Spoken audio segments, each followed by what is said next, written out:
School blog শুরু করি আর একটু বাইরে গেছিলাম। তো ফার্স্টেও দেখছেন বেগুন ভর্তা, শুটকি দিয়া, এখানে সবজি, তারপরে এখানে চিকেন কারি, আর এখানে হয়েছে গিয়া মুখা মাছ দিয়া আলু দিয়া কি একটা তরকারি।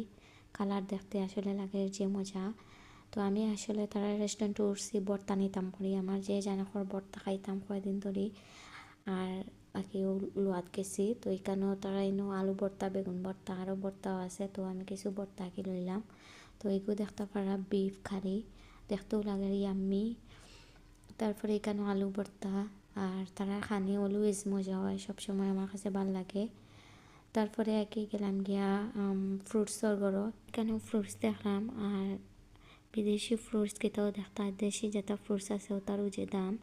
তো এখানে একটা জাপানিজ আর কি ফ্রুটস, তো তারা এগুলো আর কি আমরা যেটা খাটল জাতীয় ফ্রুটস, তারা এগুলো জাতীয় ফ্রুটস আর কি। তো এগুলোর দামও নিয়ে আমার আসলে খুবই দাম, অত দাম দেশি ফলেরও অত দাম, আর বিদেশিটার তো আর দাম হইব।